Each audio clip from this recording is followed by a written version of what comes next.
कैसे गए रसखान? रसखान को सुंदर रूप देखने का शौक था। एक परिवार था दिल्ली में, उसके छोटे से बालक को रोज ले जाता रसखान,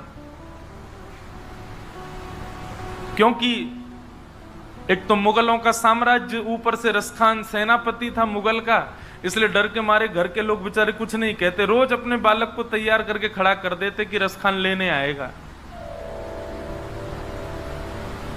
रसखान तो बालक को लेके चला जाता, माता पिता रोते ही रहते कि हमारा बालक सुरक्षित वापस आ जाए। और शाम को आते आते रसखान वापस करता कुछ नहीं, बस वो बालक को ले जाके एकांत में उसको बैठा के देखता रहता था, कितना सुंदर खुदा ने तुमको बनाया, केवल रूप देखता था। तब एक वृंदावन से आचार्य गए और आचार्य ने रसखान को कहा कि इस बालक पर तुम इतने कुर्बान हुए जा रहे हो, इतने फिदा हुए जा रहे हो, इससे सुंदर बालक दिखा दूं तो? रसखान बोला, मैं आधी मूंछ रखूंगा, इससे सुंदर बालक नहीं हो सकता। तभी उन रसिक के पास ठाकुर जी का, लड्डू गोपाल जी का एक सुंदर चित्र था, किसी चित्रकार ने बहुत सुंदर बनाया था। तब फोटोज तो खिंचते नहीं थे, चित्रकारी होती थी। और वो चित्र निकाल करके जैसे ही रसखान को दिखाया, रसखान ने तुरंत चित्र पकड़ लिया। बोले, कौन है ये? बोले, मैंने कहा था ना, तुम जिस रूप पर मोहित होते हो उसका अति सुंदर रूप है ये। रसखान तो देखने लगा, आहा, नेत्रों की आकृति तो देखो कितनी सुंदर। अरे केश ऐसे ही हैं क्या वास्तव में इस बालक के? इतने घुंघराले, इतने रेशमी। अरे इसके हाथ भुजाएं तो देखो, इसके चरण कमल तो देखो, इसका वक्ष तो देखो, इसकी ग्रीवा तो देखो। अरे बहुत सुंदर है ये बालक, तो मेरी तो दृष्टि ही नहीं हट रही है। जो रसिकाचार्य थे उन्होंने चित्र वापस ले लिया, पर रसखान तो व्याकुल हो गया। एक चित्र देख करके उसकी छवि चित्त में बस जाती है, परंतु रसखान तो इतने व्याकुल हो गए, पीछे पड़ गए, चरणों में गिर गए, मुझे वो चित्र दे दो। चित्र दे दिया, हृदय से लगा करके बैठ गए, ये तो बहुत सुंदर है, ये बालक कहां मिलेगा? और रसिकाचार्य बोले, ये बालक वृंदावन में रहता है, इसके पिताजी नंद बाबा हैं, मैया यशोदा जी हैं, और ये वृंदावन में रहता है। रसखान बोले, वृंदावन तो यहीं पास ही है? बोले, हाँ वहीं रहता है। अच्छा, वहां कहां मिलेगा ये बालक? बोले, बालक बड़ा चंचल है, एक जगह टिकता नहीं है, इधर उधर घूमता रहता है, इसको ढूंढने के लिए बड़े प्रयास करने पड़ेंगे। रसखान बोले, जो कहोगे सो करूंगा, पर यह बालक मिलना चाहिए। रसिकाचार्य जी ने बताया, बोले, नित्य यमुना स्नान करना पड़ेगा, संत जनों को प्रणाम करना पड़ेगा। क्यों? क्योंकि संत जनों को ही उसका पता होता है। वो संत जन प्रसन्न होकर के किसी दिन आज्ञा कर देंगे, वहां चले जाओ, तो वहीं मिलेगा वो। इसलिए नित्य संतों को प्रणाम करना पड़ेगा। और बालक बड़ा चतुर है। बोले, क्यों? ऐसे ही किसी का स्पर्श नहीं करता है। रसखान बोले, कब करता है स्पर्श? बोले, पहले देखता है कि गले में कंठी माला होगी, सिर पर उर्ध्वपुंड होगा, मुख में गुरु मंत्र होगा, चित्त में उसका स्वरूप विद्यमान होगा, तभी स्पर्श करता है। रसखान बोले, मैं सब कर लूंगा, तिलक लगा लूंगा, गले में कंठी माला पहन लूंगा, सब कुछ करूंगा, पर मुझे इस बालक से मिलाओ। रसिकाचार्यों ने नियम बता दी। और रसखान वृंदावन में कोई भक्ति करने नहीं आए थे। रसखान वो वृंदावन में तो उस बालक से मिलने आए थे। बस बालक किस कारण से मिलेगा, किस उपाय से मिलेगा, वो सारे उपाय मैं करूंगा। और उन्हीं उपायों में भक्ति करते करते करते करते करते करते भक्त राज बन गए श्री रसखान।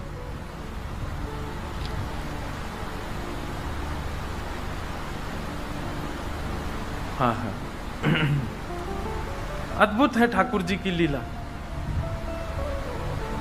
सुनो दिल जानी मेरे दिल की कहानी, सुनो दिल जानी मेरे दिल की कहानी, तेरे हाथ हूँ बिकानी, तेरे हाथ हूँ बिकानी, बदनाम भी सहूंगी।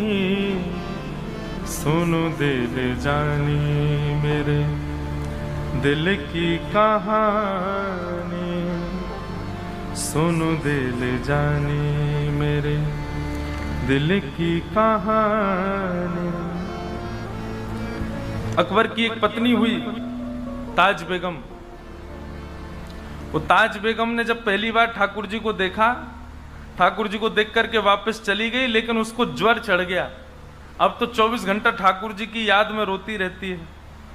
तब अकबर से आज्ञा लेकर, बड़ी लंबी बड़ी कथा है, उतनी बड़ी तो नहीं, पर अकबर से आज्ञा लेकर के ताज बेगम वृंदावन आ गई हमेशा के लिए। और वृंदावन में आकर के ठाकुर जी के बस दर्शन की लालसा में घूमती रहती। कोई उसको मंदिर में नहीं घुसने देता। क्यों? वो मुसलमान है, इसको कैसे जाने देंगे भीतर? पता नहीं किस भाव से आई है, किस कामना से आई है। दर दर भटकती और यही पद गाती थी। ये ताज बेगम का ही पद है। नंद के कुमार कुर्बान तेरी सूरत पे, वृंदावन छोड़ अब कहीं भी न जाऊंगी। सुनो दिल जाने मेरे दिल की कहानी, तेरे हाथ हूँ बिकानी, बद नाम भी सहूंगी। सुनो दिल जानी। ताज बेगम के चरित्र में ऐसा वर्णन आता है कि ताज बेगम को मंदिर नहीं जाने देते थे, तो मंदिर से दर्शन करके आने वाले लोगों से ताज बेगम पूछती थी, आज कैसा श्रृंगार किया है, कैसा रूप बनाया ठाकुर जी ने, कैसे वस्त्र पहने, कैसे पोशाक पहने। एक बात सुनो, मैं बहुत सत्य घटना बताऊं। मंदिर में जाने से पहले 4-5 बातें सोच के जाया करो। आज ठाकुर जी की पोशाक ऐसे रंग की होनी चाहिए, आज ठाकुर जी की गले की माला ऐसी होनी चाहिए, आज ठाकुर जी के मत्स्याकृत, मयूराकृत या फिर मकराकृत कुंडल होने चाहिए। मत्स्याकृत मतलब हो गए मछली के आकार के, मयूराकृत हो गए मयूर के आकार के, और मकराकृत हो गए मगरमच्छ के आकार के। और कुछ नहीं तो केवल मोतियों के कुंडल होंगे। मन में पहले से सोच लो, अपने चित्त में एक छवि ठाकुर जी की बना करके फिर मंदिर में जाओ, और फिर भीतर जाकर के मैचिंग करना कि मैंने जो जो सोचा उसमें से कुछ मैच हुआ कि नहीं। और जैसे ही आपको मैचिंग दिखेगी ना, 2 लोग संग लेके जाना, क्योंकि अनकॉन्शियस हो जाओगे, फिर बेहोशी आ जाएगी आपको। एक भी चीज यदि मिल गई तो, और जब मिलता हुआ दिख जाए ना, जो विचार किया वैसा श्रृंगार दिख जाए, तो बस प्रसन्न हो जाना कि मेरी भक्ति स्वीकार हो रही है, ठाकुर जी स्वीकार कर रहे हैं। एक प्रसंग है, मैंने 1-2 बार सुनाया कथा में। हमारे गिरधर लाल जी कल पधारे थे कथा में। आप श्री का प्रथम जन्मोत्सव हम लोगों ने मनाया नाथद्वार में, और इस बार ठाकुर जी का 5म जन्मोत्सव भी नाथद्वारा में ही है। ठाकुर जी का प्रथम जन्मोत्सव नाथद्वारा में हुआ, द्वितीय जन्मोत्सव पंढरपुर में होना था, पर कोविड के कारण वृंदावन में हुआ। तृतीय जन्मोत्सव जगन्नाथपुरी में होना था, पर कोविड के कारण वो भी वृंदावन में हुआ। और चतुर्थ जन्मोत्सव ठाकुर जी का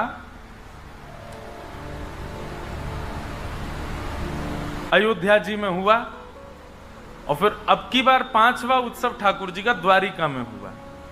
अब 6वां उत्सव है ठाकुर जी का, हमारे गिरधर लाल जी का, श्री नाथद्वार में। आप लोग भी आइएगा। 11 से 17 जनवरी ठाकुर जी का हर वर्ष 11 से 17 जनवरी अलग अलग जगह पर उत्सव होता है। और देखो जगह पता कैसे डिसाइड होती है? अंतिम दिन 4 पर्ची डाली जाती हैं 4 जगहों की, उसमें से एक पर्ची उठेगी, जहां का नाम आता अगला उत्सव वहीं होता है। तो इस बार 4 पर्ची डाली थी, और 4 पर्चियों में था तिरुपति बालाजी, गुरुवायूर, नाथद्वार और श्री गोवर्धन वृंदावन अपने ब्रज में। तो जब पर्ची उठी तो आया नाथ द्वारा, श्रीनाथ द्वारा। तो 11 से 17 जनवरी वहां होगा उत्सव।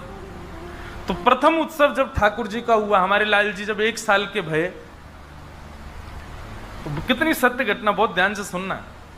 तो वहां कथा का नियम होता है, 9 बजे कथा शुरू होती है, 12 साढ़े 12 बजे तक कथा चलती है लाल जी के उत्सव में, और शाम को उत्सव होते हैं। तो सुबह सुबह उठ करके मैं ठाकुर जी का श्रृंगार आदि करके बढ़िया उनको तैयार करके बंगला सजा करके, सर्दियों का समय होता है तो पुष्प के बंगले नहीं बनते ठाकुर जी के, हटरी बनती है, हटरी ठाकुर जी को धराई जाती है। तो प्रथम दिन नीला श्रृंगार, मोतियों की माला, और ठाकुर जी बैठे कांच की हटरी में श्रृंगार करके 9 बजे मैं अपना बाल भोग पाके सीधे कथा में चला गया। नाथ द्वार में राजभोग ठाकुर जी का जो होता है वो 11:30-12 बजे होता है, और उसी समय विशेष श्रृंगार होता है श्रीनाथ जी का। तो एक बालक को मैंने सेवा दे रखी थी, मैं तो कथा में रहूंगा, तुम रोज श्रृंगार का दर्शन करके आना और मुझे बताना कि ठाकुर जी कैसा श्रृंगार कर रहे हैं। तो प्रथम दिन नीली पोशाक, मोतियों की माला और कांच की हटरी में श्री गिरधर लाल जी विराजे। कथा हुई। कथा के उपरांत में जैसी मंच से उतरने लगा तो वो बालक, उनका मैंने हाथ पकड़ा, मैंने कि तुम दर्शन करके आए? बोले हाँ, मंदिर का प्रसाद दिया। मैंने कहा कैसा श्रृंगार है आज श्रीनाथ जी का? बोले महाराज जी नीली पोशाक है, मोतियों की माला है, कांच की हटरी में श्रीनाथ जी विराज रहे हैं। अरे मैंने कि तुम गिरधर लाल जी का मत बताओ, ये बताओ श्रीनाथ जी का। बोले मैं श्रीनाथ जी का बता रहा हूं। मैंने कहा सच बताओ, श्रीनाथ जी का श्रृंगार? बोले हाँ। तो प्रथम दिन इतना आनंद हुआ, लेकिन वहां नियम है कि राजभोग के बाद फिर हटरी आदि जो है वो बढ़ा देते हैं, तो शाम के दर्शन में दर्शन नहीं होता। मैं शाम को जाता था, तब ठाकुर जी सहज भाव से मिलते थे। मैंने कहा लाल जी बड़ी कृपा करी, आज तो आपने हमारी सेवा स्वीकार कर ली है। दूसरे दिन मैंने ठाकुर जी का, श्री गिरधर लाल जी का श्रृंगार भयो, और हमने घटा का श्रृंगार किया। घटा का श्रृंगार कैसा होता है? पिछवाई भी उसी रंग की, पाग भी उसी रंग की, पोशाक भी उसी रंग की, मुजरी भी उसी रंग की, मसनद भी उसी रंग की, चौकी का जो नीचे की ठाकुर जी की गद्दी होती वो भी उसी रंग की, नीचे खंड सब एक ही रंग होगा ऊपर से नीचे तक। केवल ये सांवला सांवला दिखेगा, बाकी कुछ नहीं दिखेगा। उसको घटा का श्रृंगार कहते हैं। तो हमने बैगनी घटा का श्रृंगार किया श्री गिरधर लाल जी का, पूरी सब घटा बैगनी बैगनी बैग, सब जगह बैगनी। बोले तो थोड़ा पर्पल टाइप का घटा थी। श्रृंगार करके मैं चला गया कथा करने। कथा करके मुझे लगा एक दिन मैच हो गया। दूसरे दिन जब उतर करके गए तो हमने उससे पूछा, मैंने हाँ भाई आज श्री ठाकुर जी का श्रृंगार कैसा? अच्छा, वो गिरधर लाल जी का दर्शन बाद में करता था, मैं लाल जी श्रीनाथ जी का दर्शन बाद में करता था। तो उसको भी नहीं पता होता था कि श्री गिरधर लाल जी का श्रृंगार कैसा। मैंने पूछा, मैंने कहा आज कैसा श्रृंगार श्रीनाथ जी का? बोले महाराज जी आज तो बैगनी घटा है पूरी। और उसने जब बैगनी घटा बोली, आप विश्वास नहीं मानेंगे, मेरे हाथ पांव कांपने लगे। मैंने कहा सच में बैगनी घटा है? बोले हाँ। अब तो नेत्रों में सजलता होने लगी, मानो ऐसा लगने लगा कि अब कोई बात ना करे मुझसे, मैं एकांत में थोड़ी देर रहूं। वो एक अलग प्रकार का आनंद है, नेत्रों से आंसू भी निकल रहे हैं, कुछ बोलने की इच्छा भी हो रही है, पर मौन रहने का मन भी हो रहा है, और एक अजीब सी घबराहट हो रही है, लेकिन प्रसन्नता भी। वो वर्णन नहीं कर सकता मैं उस स्थिति का। तीसरा दिन, अब मुझे लग रहा था कि ये तो रोज मिलता है कुछ ना कुछ, पर आज मैं ऐसा श्रृंगार करूंगा कि कुछ मिलेगा ही नहीं। तो हमने ठाकुर जी को मल्टी कलर ड्रेस पहनाई, बहुत सारे कलर मिक्स उसमें। तो उसमें लाल, पीले, हरे, गुलाबी, बैगनी सबकी ठाकुर जी को बढ़िया बाघा धराया, उसी का श्रृंगार किया। पीछे की घटा भी ऐसी बना दी, सारा श्रृंगार कर दिया। श्रृंगार करने के बाद श्रृंगार पूर्ण हो गया, तब मैंने कहा कुछ और बढ़ा दूं कि आज देखूं कि मैच होगा कि नहीं। तो हमने असमय में, मतलब कोई नियम नहीं था, श्री गिरधर लाल जी को सेहरा पहना दिया, दुल्हा बना दिए श्री लाल जी अपने। और कथा करने गए, अब कथा में मन मेरा कम लगे कब पूरी हो, मैं उससे पूछूं आज कैसा श्रृंगार। तीसरे दिन में भागवत जी से उतरा, प्रणाम करके सीधे भागा उसको, मैंने सुन इधर आ, सही बता आज ठाकुर जी का श्रृंगार कैसा है। उसने कहा आज ठाकुर जी ने, श्रीनाथ जी ने लाल पोशाक पहनी है। तो लाल पोशाक सुनते ही मैंने कहा अब मैचिंग नहीं हो रही। बोले महाराज जी लाल पोशाक पहनी है और ठाकुर जी ने स्वर्ण के आभूषण पहने हैं। मैंने कहा आज तो मिला ही नहीं श्रृंगार। ठाकुर जी ने कानों में मयूराकृत कुंडल पहने हैं और आज ठाकुर जी ने लाल पाग और उस पर सेहरा पहना है। अब जैसे ही उसने कहीं सेहरा पहना है, मैं कम से कम 10 मिनट तो बिना संगीत के नाचा। अब वो क्या हो गया, मैंने कि बस अब जो हुआ मैं जानूं या वो जाने, मोहन से दिल क्यों लगाया है, ये मैं जानूं या वो जाने। तब से मेरा ये नियम है, मैं कहीं भी जाता हूं ना, थोड़ा कुछ तो सोच के जाता हूं पहले से। लेकिन इसमें एक बात है, आपके दर्शन की उत्सुकता इतनी बढ़ जाएगी क्योंकि आप पहले विचार कर चुके हो कि ऐसा कुछ श्रृंगार होगा। तो आप जैसा दर्शन करोगे ना, वो भूल नहीं सकते आप उस दर्शन को। दूसरी बात, अगर कहीं से भी मिल गया आपका मन का भाव तो अत्यंत प्रसन्न, बस अभिमान मत आने देना चित्त में। और तीसरी बात, यदि आपका श्रृंगार जो जैसा विचार किया ना मिले, ठाकुर जी से ना मैचिंग खावे, तो फिर बहुत रोना भी आ सकता है, तो बहुत निराशा भी हो सकती है। इसलिए अत्यंत उत्सुकता वो हो जाए तो अभिमान मत करना, और बहुत कष्ट हो तो रोना नहीं, तैयारी बना के जाना, लेकिन करना जरूर, मेरी कही ये बात। और ये पता, सब जगह कुछ ना कुछ किया करो। अपने गुरुदेव से मिलने जाओ तो मन में विचार करो, आज अगर गुरुजी ने ऐसा कुछ किया तो समझ जाऊंगा कि मुझसे प्रसन्न है। कई लोग हैं वो हमारी कथा सुनते हैं और कथा लाइव ही सुन रहे हैं अपने घर बैठ के, वहीं से सोचते हैं आज महाराज जी ने अगर हमारा नाम बोल दिया मंच से कथा कहते कहते। फिर एक कोई मुझे मिले तो बोले महाराज जी हम पहले ही सोच के बैठे थे, आप आज आपने ऐसा बोला तो हम समझ जाएंगे ठाकुर जी प्रसन्न है, और आपने तुरंत ही बोल दिया। मैंने कहा भाई मैं मुझे कोई पता नहीं चली थी कि तुम सोच रहे हो, ये तो ठाकुर जी बुलवाते। पर इस प्रकार का स्वीकारीकरण आपकी भक्ति की पुष्टता को प्रमाणित करता है। ताज बेगम वो मंदिर नहीं जा पाती है, पर नित्य आने वाले दर्शनार्थियों से पूछती है कि श्रृंगार कैसा है ठाकुर जी का, और जैसा जैसा लोग वर्णन करते हैं वैसी छवि अपने चित्त में बनाती है। ये करते करते ताज बेगम को महीनों बीत गए। वो रोज सुन सुन करके ठाकुर जी की छवि चित्त में बनाती है और वहीं दर्शन करती है। एक दिन ताज बेगम ने सोचा, हर बार तो मैं सबसे सुनती हूं, आज मैं खुद ही श्रृंगार करती हूं और फिर पूछूंगी। तो आज ताज बेगम ने अपने हृदय के ठाकुर जी का खुद ही श्रृंगार किया। ऐसी पोशाक है, ऐसी माला है, ऐसी पाग है, ऐसे कानों के कुंडल हैं। अब वो जब गई, ये प्रेरणा मैंने ताज बेगम से ली, तो वो गई और जाकर के मंदिर के बाहर खड़ी हो गई, अंदर तो जाती नहीं है।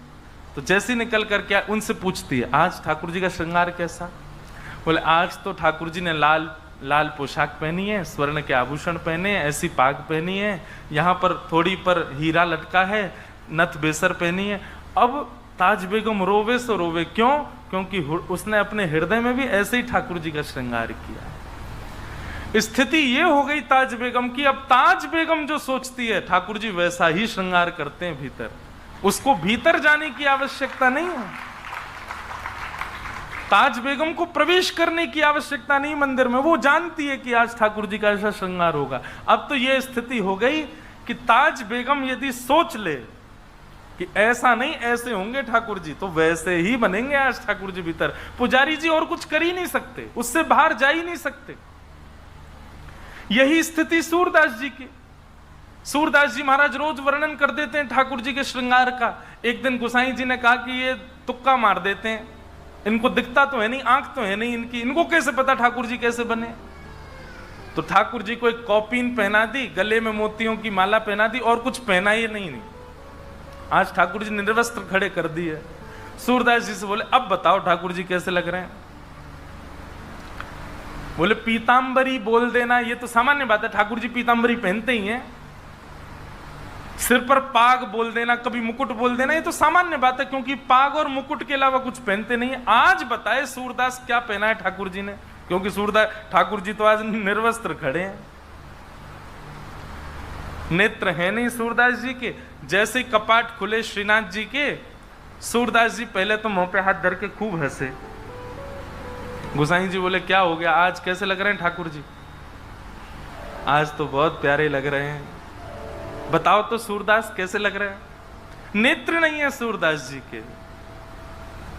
सूरदास जी कहते हैं, मोतन माल गले उर साजे